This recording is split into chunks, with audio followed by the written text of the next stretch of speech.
While leading the way upstairs, she recommended that I should hide the candle, and not make a noise, for her master had an odd notion about the chamber she would put me in, and never let anybody lodge there willingly. I asked the reason.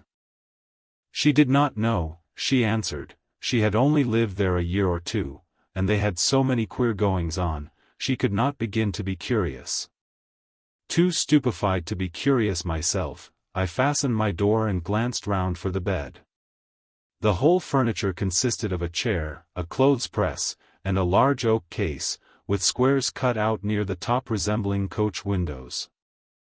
Having approached this structure, I looked inside, and perceived it to be a singular sort of old-fashioned couch, very conveniently designed to obviate the necessity for every member of the family having a room to himself. In fact, it formed a little closet, and the ledge of a window, which it enclosed, served as a table. I slid back the paneled sides, got in with my light, pulled them together again, and felt secure against the vigilance of Heathcliff, and every one else.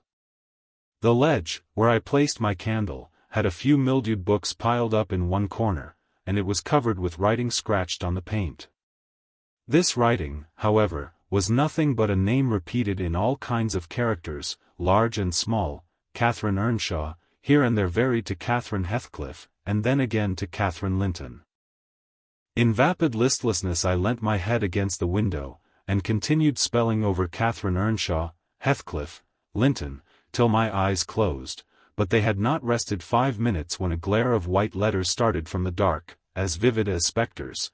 The air swarmed with Catherines, and rousing myself to dispel the obtrusive name, I discovered my candlewick reclining on one of the antique volumes, and perfuming the place with an odor of roasted calf skin. I snuffed it off, and, very ill at ease under the influence of cold and lingering nausea, sat up and spread open the injured tome on my knee. It was a testament, in lean type, and smelling dreadfully musty. A fly-leaf bore the inscription, Catherine Earnshaw, her book, and a date some quarter of a century back.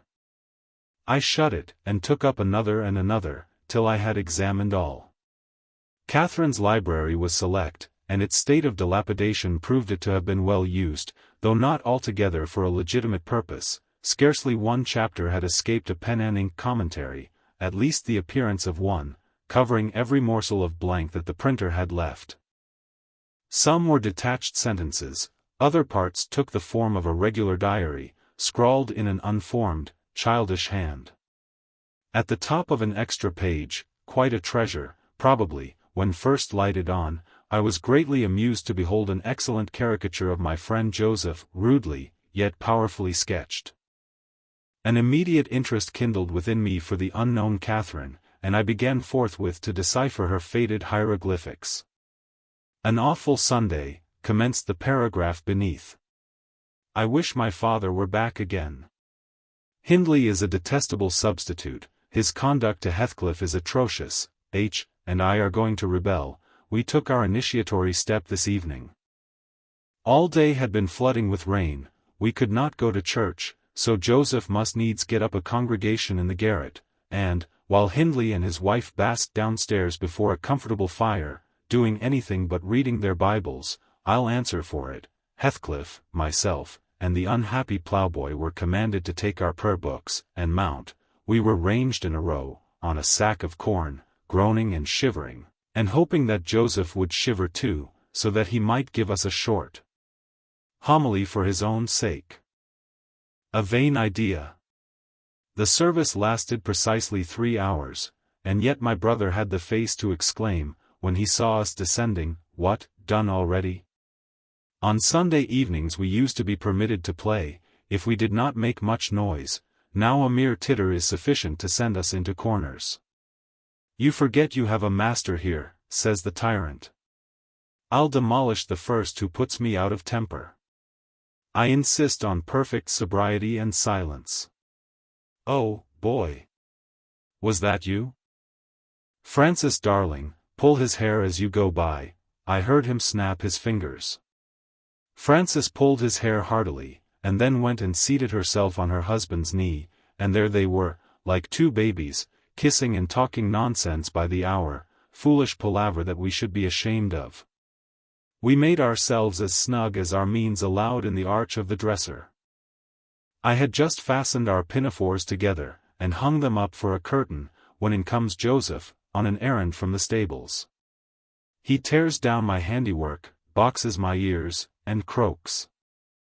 Meester Nobbut just buried, and Sabbath not o'ered, sound o, gospel still I, yer lugs, and ye darby like king. Shame on ye. Sit ye down, ill childer. There's good books enough if ye'll read 'em, sit ye down, and think o, yer sowls. Saying this, he compelled us so to square our positions that we might receive from the far-off fire a dull ray to show us the text of the lumber he thrust upon us. I could not bear the employment. I took my dingy volume by the scrup, and hurled it into the dog kennel, vowing I hated a good book. Heathcliff kicked his to the same place. Then there was a hubbub. "Maester Hindley," shouted our chaplain. "Maester, come hither." Miss Cathy's riven back off, helmet o, salvation, on, Heathcliff's paused his fit into first part o, broad way to destruction. It's fair flaysome that ye let em go on this gate. Eck. Oud man wad ha laced em properly, but he's gone. Hindley hurried up from his paradise on the hearth, and seizing one of us by the collar, and the other by the arm, hurled both into the back kitchen, where, Joseph asseverated, Oud Nick would fetch us as sure as we were living, and, so comforted, we each sought a separate nook to await his advent. I reached this book, and a pot of ink from a shelf, and pushed the house door ajar to give me light, and I have got the time on with writing for 20 minutes, but my companion is impatient, and proposes that we should appropriate the dairywoman's cloak, and have a scamper on the moors, under its shelter. A pleasant suggestion, and then, if the surly old man come in, he may believe his prophecy verified, we cannot be damper, or colder, in the rain than we are here. How little did I dream that Hindley would ever make me cry so, she wrote. My head aches, till I cannot keep it on the pillow, and still I can't give over. Poor Heathcliff. Hindley calls him a vagabond, and won't let him sit with us, nor eat with us any more. And, he says, he and I must not play together, and threatens to turn him out of the house if we break his orders. He has been blaming our father, how dared he, for treating too liberally, and swears he will reduce him to his right place. I began to nod drowsily over the dim page, my eye wandered from manuscript to print. I saw a red ornamented title, 70 times 7, and the first of the 71st. I don't remember another that I can at all compare with it since I was capable of suffering. I began to dream, almost before I ceased to be sensible of my locality. I thought it was morning, and I had set out on my way home, with Joseph for a guide. The snow lay yards deep in our road, and, as we floundered on, my companion wearied me with constant reproaches that I had not brought a pilgrim's staff, telling me that I could never get into the house without one, and boastfully flourishing a heavy-headed cudgel, which I understood to be so denominated. For a moment I considered it absurd that I should need such a weapon to gain admittance into my own residence. Then a new idea flashed across me. I was not going there, we were journeying to hear the famous Jabez Branderham preach, from the text, 70 times 7, and either Joseph, the preacher, or I had committed the first of the 71st, and were to be publicly exposed and excommunicated. We came to the chapel.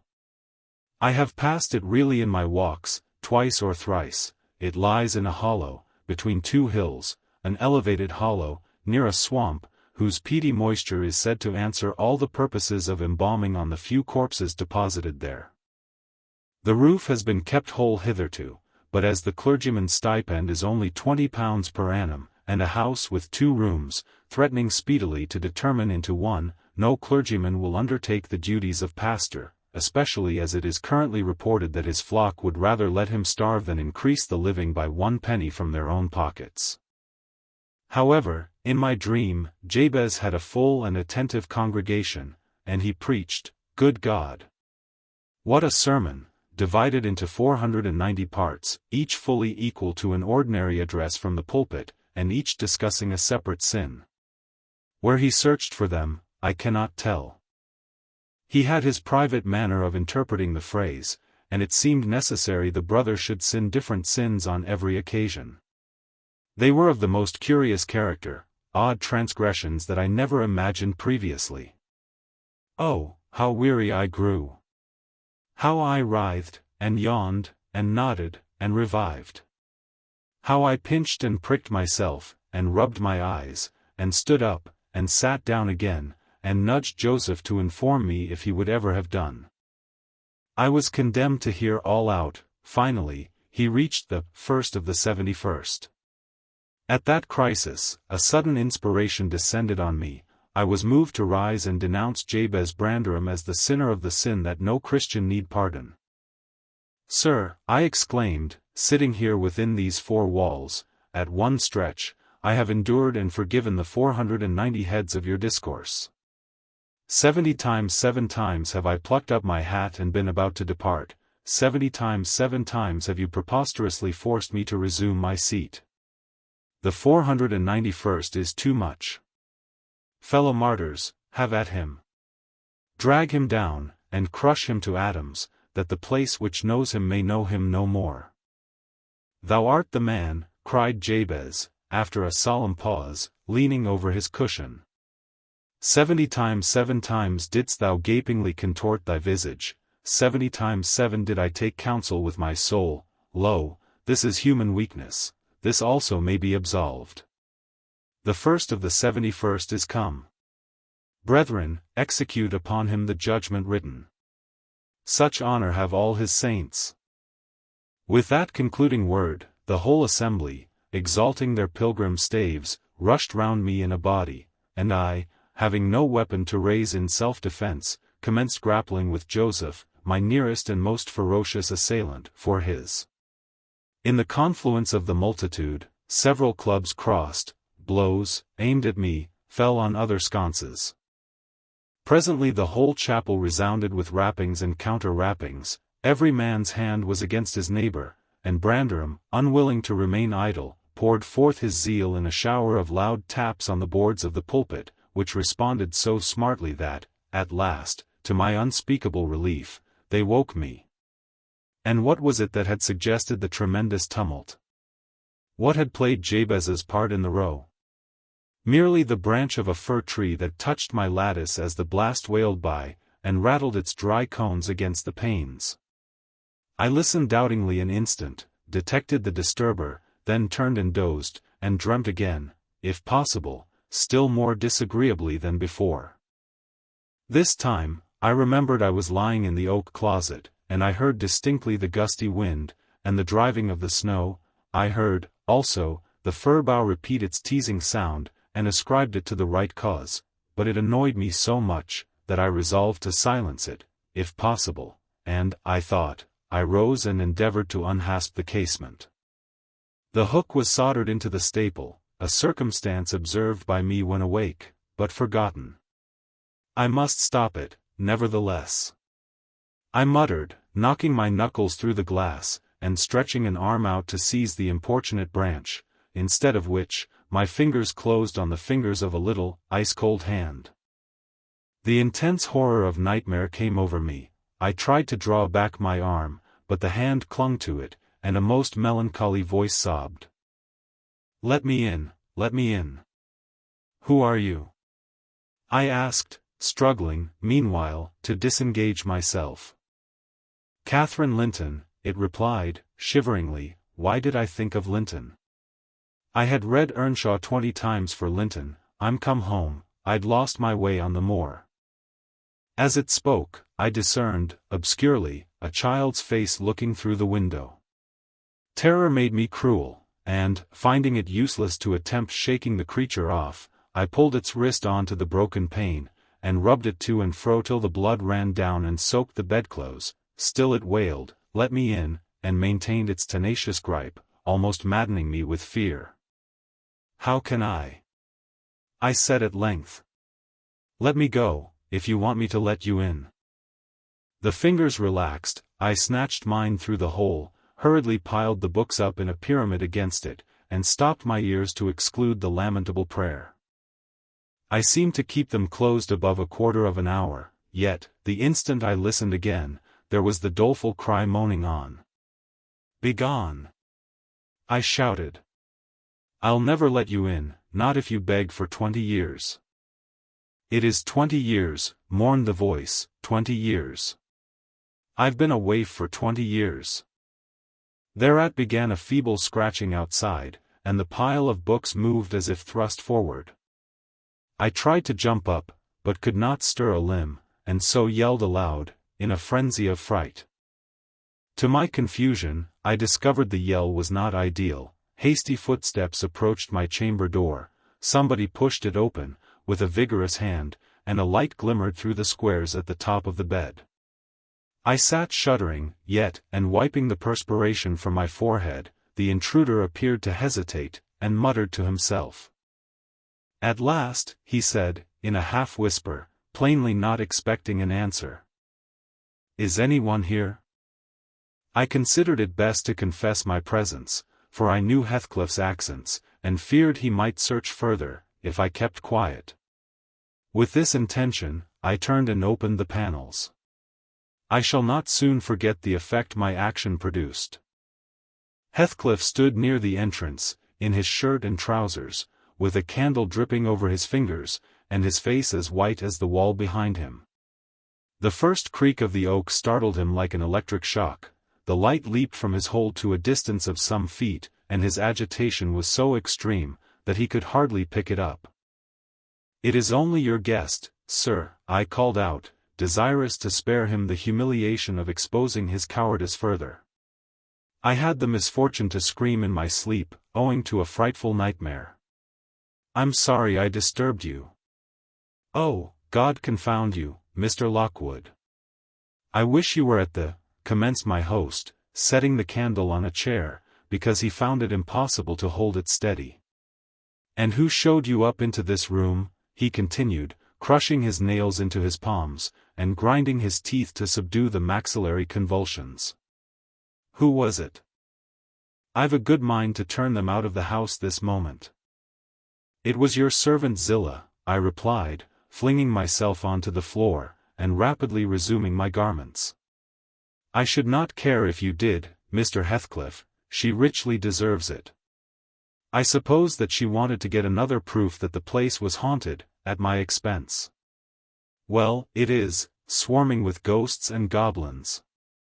You have reason in shutting it up, I assure you. No one will thank you for a doze in such a den." "What do you mean?" asked Heathcliff, "and what are you doing?" "Lie down and finish out the night, since you are here, but, for heaven's sake, don't repeat that horrid noise. Nothing could excuse it, unless you were having your throat cut. If the little fiend had got in at the window, she probably would have strangled me." I returned. "I'm not going to endure the persecutions of your hospitable ancestors again. Was not the Reverend Jabez Branderham akin to you on the mother's side? And that minx, Catherine Linton, or Earnshaw, or however she was called, she must have been a changeling, wicked little soul. She told me she had been walking the earth these 20 years, a just punishment for her mortal transgressions, I've no doubt." Scarcely were these words uttered when I recollected the association of Heathcliff's with Catherine's name in the book, which had completely slipped from my memory, till thus awakened. I blushed at my inconsideration, but, without showing further consciousness of the offense, I hastened to add, "The truth is, sir, I passed the first part of the night in," here I stopped afresh. I was about to say, perusing those old volumes, then it would have revealed my knowledge of their written, as well as their printed, contents, so, correcting myself, I went on, in spelling over the name scratched on that window ledge. "A monotonous occupation, calculated to set me asleep, like counting, or—" "What can you mean by talking in this way to me?" thundered Heathcliff with savage vehemence. How dare you, under my roof, God? He's mad to speak so." And he struck his forehead with rage. I did not know whether to resent this language or pursue my explanation, but he seemed so powerfully affected that I took pity and proceeded with my dreams, affirming I had never heard the appellation of Catherine Linton before, but reading it often over produced an impression which personified itself when I had no longer my imagination under control. Heathcliff gradually fell back into the shelter of the bed, as I spoke, finally sitting down almost concealed behind it. I guessed, however, by his irregular and intercepted breathing, that he struggled to vanquish an excess of violent emotion. Not liking to show him that I had heard the conflict, I continued my toilette rather noisily, looked at my watch, and soliloquized on the length of the night. Not 3 o'clock yet. I could have taken oath it had been 6. Time stagnates here, we must surely have retired to rest at 8. Always at 9 in winter, and rise at 4, said my host, suppressing a groan, and, as I fancied, by the motion of his arm's shadow, dashing a tear from his eyes. Mr. Lockwood, he added, you may go into my room, you'll only be in the way, coming downstairs so early, and your childish outcry has sent sleep to the devil for me. And for me, too, I replied. I'll walk in the yard till daylight, and then I'll be off, and you need not dread a repetition of my intrusion. I'm now quite cured of seeking pleasure in society, be it country or town. A sensible man ought to find sufficient company in himself. Delightful company, muttered Heathcliff. Take the candle, and go where you please. I shall join you directly. Keep out of the yard, though, the dogs are unchained, and the house, Juno mount sentinel there, and, nay, you can only ramble about the steps and passages.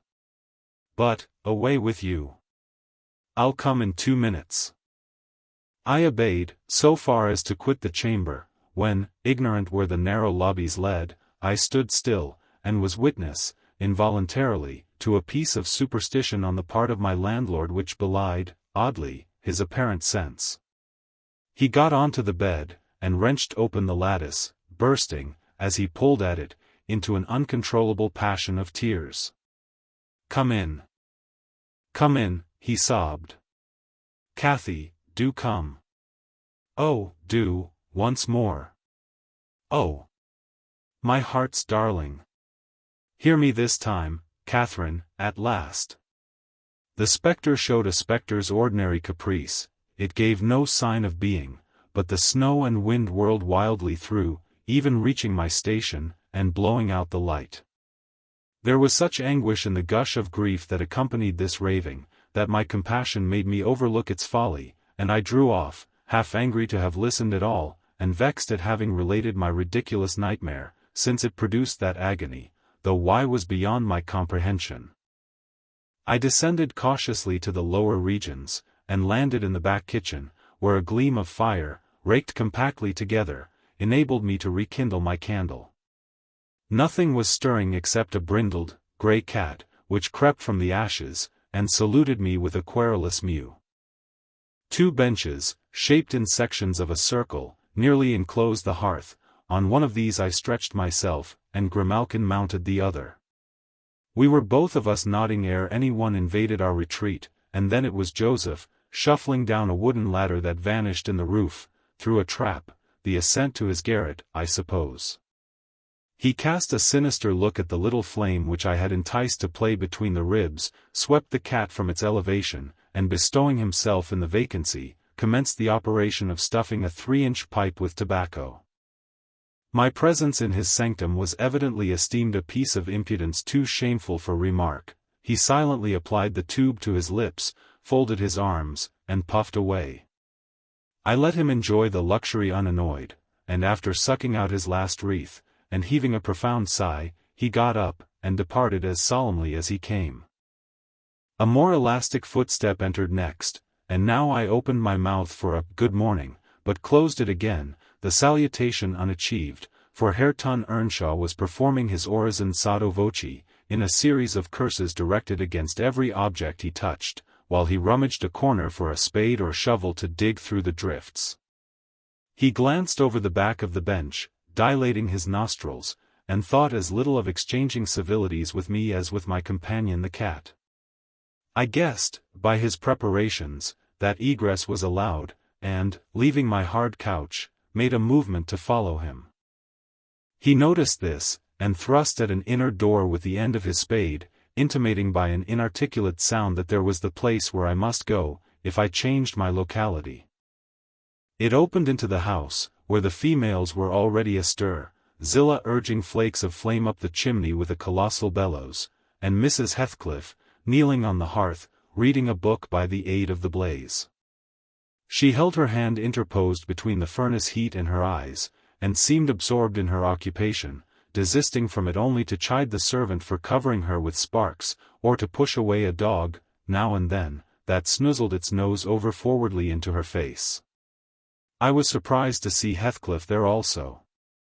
He stood by the fire, his back towards me, just finishing a stormy scene with poor Zillah, who ever and anon interrupted her labor to pluck up the corner of her apron, and heave an indignant groan. "And you worthless," he broke out as I entered, turning to his daughter-in-law, and employing an epithet as harmless as duck, or sheep, but generally represented by a dash. "There you are, at your idle tricks again. The rest of them do earn their bread, you live on my charity. Put your trash away, and find something to do. You shall pay me for the plague of having you eternally in my sight, do you hear, damnable jade? I'll put my trash away, because you can make me if I refuse," answered the young lady, closing her book, and throwing it on a chair. "But I'll not do anything, though you should swear your tongue out, except what I please." Heathcliff lifted his hand, and the speaker sprang to a safer distance, obviously acquainted with its weight. Having no desire to be entertained by a cat-and-dog combat, I stepped forward briskly, as if eager to partake the warmth of the hearth, and innocent of any knowledge of the interrupted dispute.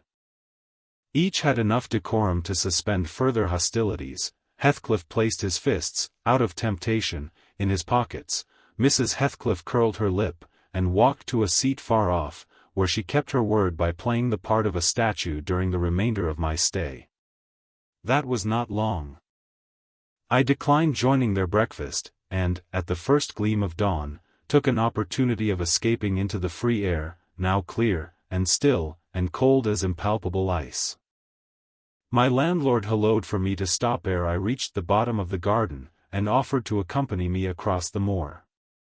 It was well he did, for the whole hillback was one billowy, white ocean, the swells and falls not indicating corresponding rises and depressions in the ground. Many pits, at least, were filled to a level, and entire ranges of mounds, the refuse of the quarries, blotted from the chart which my yesterday's walk left pictured in my mind. I had remarked on one side of the road, at intervals of 6 or 7 yards, a line of upright stones, continued through the whole length of the barren. These were erected and daubed with lime on purpose to serve as guides in the dark, and also when a fall, like the present, confounded the deep swamps on either hand with the firmer path.